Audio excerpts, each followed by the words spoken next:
Let's look at two key dates that are coming up for the United States based on astrology. Those key dates are December 6, 2024, where Mars stations retrograde at 6 degrees Leo right over the United States' north node.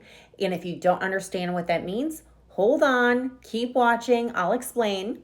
And the second date is January 20th, 2025, which is the inauguration date, and Sun and Pluto will make a conjunction at 0 degrees. So let's take a look at both charts and see what's going on. So here is the US's chart for the transits of December 6, 2024, and this is when Mars in Leo right here stations retrograde right over the north node in the 8th house, north node in Leo. So Mars is all about taking action, and when Mars stations, that means that we have to reevaluate our actions. Now, Leo is all about creativity. It's about showing up. It's about doing the most. It's about really being seen in its authenticity, right?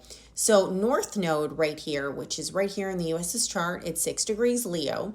The North Node is all about the soul evolution or the soul purpose or the soul mission of a person, or in this case, a country. So the North Node in Leo in the 8th house is really bringing attention to a lot of injustices. That's what we do in our country. We bring a lot of attention to injustices that go on throughout, our whole history, right? And we have to correct those wrongdoings. That's the 8th house. The 8th house is, psychological warfare. It's things that maybe we don't want the collective to see, but we have to face them because this is Leo. So with that Mars over the North Node stationing right there, it seems to me that the collective is going to have to really reevaluate our actions, our past actions, or even our recent past actions that we have done as a country. Some people are concerned that there might be war. That might be the case, okay? I'm not going to say yes, I'm not going to say no. But what I will say is if somebody has a vendetta against us in general, that could come out, okay? So vendettas within our own country and abroad, but I'm thinking more within the own country because this is the 8th house, it's not the 9th house. The 9th house is more like abroad, like foreign enemies.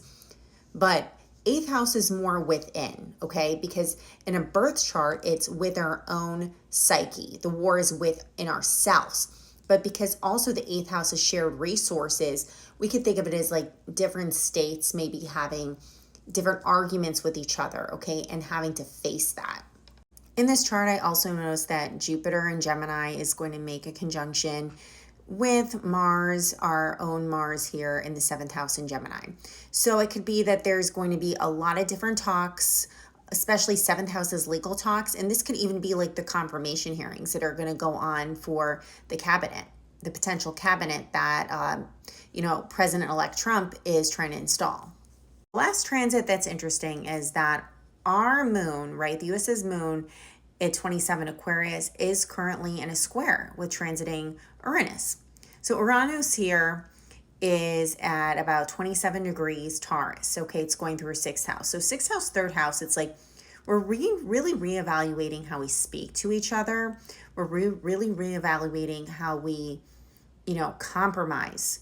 Because the 6th house is habits. The 3rd house is, how we feel in terms of our neighbors and how we communicate with our neighbors. So I feel like on this date and then beyond with this Mars retrograde is what it's telling me is that there's going to be a lot of disputes between different factions of the states within the United States. So we'll see what happens with that. All right. Now let's go ahead and look at the inauguration chart because that one's even more dicey. All right, so in this chart, you can see that Mars has retrograded back to around 26 degrees Cancer, and that is on the United States' vertex. The vertex is where very important moments, turning points come through. So Mars on vertex means that there's going to be a lot of action that day. This is a momentous occasion. I mean, I know it's inauguration day, so that kind of like goes without saying, but this is an especially momentous occasion for the United States. What I'm also seeing here is, look, Sun and Pluto conjunction together here, and that is going through the 2nd house of the United States.